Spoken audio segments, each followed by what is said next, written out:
Market your list right. Now that you have figured out your payload content, the next step is to understand what kind of giveaway you're going to have to use to get people to sign up for your mailing list. In an ideal world, people can see the value you bring to the table.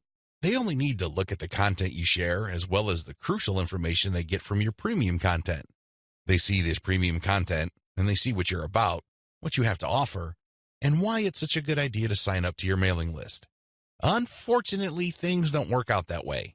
Even if you have the very best blog posts and articles on your website, people still need a push to sign up to your mailing list. This is where incentives come in. You're going to offer free, high-quality premium content, but you're going to repackage it in a way that people would appreciate. Maybe you put in a book. Maybe you come up with some sort of cheat sheet or resource sheet. Or perhaps you can strip it all down into a booklet or even convert it into software form. Whatever the case may be, this premium free giveaway content is going to act as an incentive for people to join your mailing list. They get a copy of whatever it is you are giving away for free in exchange for their email. I call this an ethical bribe. You're bribing people to sign up to your list. Normally, they wouldn't. Only a very few people would take the time and bother to sign up for your list, regardless of how awesome your blog posts and articles are. That's just the reality. Finding out what to use as an incentive. I hope you can see the logic behind giving away freebies so people can sign up to your mailing list. People need a push. People need some sort of extra sweetener to get the deal going. They need something extra to get them off the fence and onto your mailing list. Now, the next step is to figure out what kind of incentive to give away so people would join your mailing list. The good news is, you don't have to start from scratch. You don't have to take wild guesses. You don't have to take shots in the dark. When you pay attention to your top-performing original content, you should have all of the information you need to come up with a compelling incentive. For example, if you run a gardening blog and you notice that a lot of people click on share and otherwise engage with your content on tomatoes, it's probably a good idea to come up with a free giveaway book on how to build your own inexpensive tomato greenhouse. You see how this works? Pay attention to your best-performing original content. Look at the questions they answer and look at the questions they fail to answer. This way, you can use your popular content as a launching area for your incentive content. You let your readers know that if they need more information, and they will because the content that they're enjoying are missing certain items, they should click on this link. That link, of course, is your squeeze page. The squeeze page advertises your giveaway and lists out the reasons why people would want to download that giveaway. It's pretty straightforward. You're just offering premium content that your other freely available content is already pointing to. They're pointing to that content because they don't contain that material. They do a good job of building credibility and authority. They do a great job adding value to the lives of your readers, but it's also obvious that there are certain parts that are missing. For those extra materials, they have to sign up.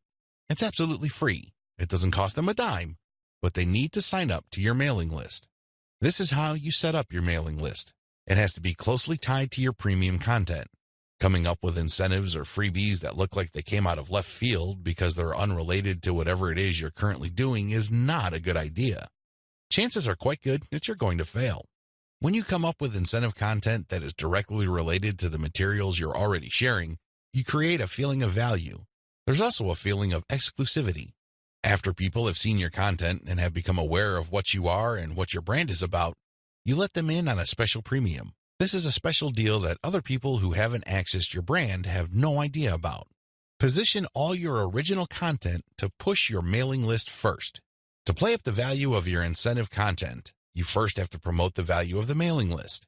I know this sounds counterintuitive, but if you think about it, it makes all the sense in the world because, in reality, it's the mailing list they're signing up for. The freebie that you're giving away is just a bribe. It's intended to get people to enter their email address and nothing more. If you were to use all your original content to play up the fact that people can get this additional content, don't be surprised if people sign up to your list and quickly unsubscribe because they really don't care about your list. Again, you're walking a tightrope here. On the one hand, you want people to get excited about the premium you're giving away for free in exchange for their email address. On the other hand, you want people to see the value that they would get by being members of your mailing list. This is how you should play it. All your original content should push your mailing list first. I'm not saying that you should not tie it into the incentive, but your original content should highlight the fact that when people join your mailing list, they will continue to get valuable information. This is the key, because when you use your tried and proven content to push mailing list membership, people are less likely to join your list and immediately unsubscribe. They are aware of the value that the list can possibly bring to their lives. You then play up the premium content as part of the membership. In other words, it's an extra. It's not the main focus of the list. Keep the list separate from the premiums you use to get people to sign up to your list. I hope this is clear because you want to play up the list first, but it must be obvious that you are using the premium content, whether it's a free book, a booklet, a cheat sheet, some sort of pre-recorded video, or something else, as a means to get people to make a decision. That's the bottom line. You want the incentive to push people to make a decision to join your list, but all your original content, and your website by extension, should push the reader to see the value of being a list member. A lot of social media marketers completely blow this. They think that it's all about marketing the incentive. Well, to continue with the example I raised earlier, what happens after you get people to sign up to your list in exchange for the greenhouse guide? That's right, nothing. Why? You played up the value of the greenhouse guide to such an extent that people are clueless as to what other value they would get from your mailing list. Indeed, don't be surprised if people start reporting your list as spam after you start sending them updates. They were so focused on getting the free book that the updates from your mailing list completely took them by surprise. This happens all the time because of faulty messaging on your blog or website. You cannot afford to play the game this way. You worked hard to pull all this social media traffic to your site. You spent a tremendous amount of time, effort, and resources to build a solid brand. Unfortunately, you're dropping the ball if you market your mailing list this way. You must sell the list first, but the incentive must be used to push people to make a decision. This is the proper order of priority. Anything else will fail. Set up your squeeze page for maximum social appeal. As I mentioned earlier, you should use your content to push your mailing list. You should use your content to upsell your squeeze page. But this doesn't mean that you can get away with badly designed squeeze pages. It's not going to cut it. Your squeeze page must be well designed. After all, this page is a specialized recruitment page. When people get on this page, you have to make the case as to why they should join your list, and not just for the incentive. While the incentive takes a big chunk of the real estate of a squeeze page, you should be clear about the fact that people are signing up to your list. With that said, you have to make your case. Why should people bother with your updates? Why should people stay on your mailing list? What kind of value would they get? Remember, people are always asking what's in it for me. Your squeeze page must answer that question effectively, clearly, and powerfully.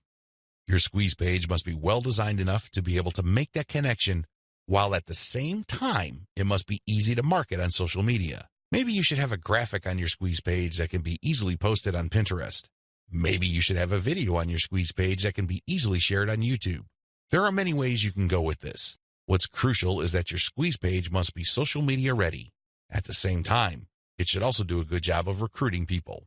Set up the right confirmation page. When people join your list, thank them and make them feel welcome. You also have to clue them in regarding the content they should expect to receive. Make them feel that they just did the right thing. Make them feel that they solved a major problem. Not only do they get access to the digital freebie you're giving away, but they're also going to be receiving valuable information regarding a particular topic that they have problems with. This is how you sell the list. Simply hyping up and over-promoting the premium is not going to help you convert social media traffic into cash. That's just not going to happen. You have to sell the list. You have to build trust in the list.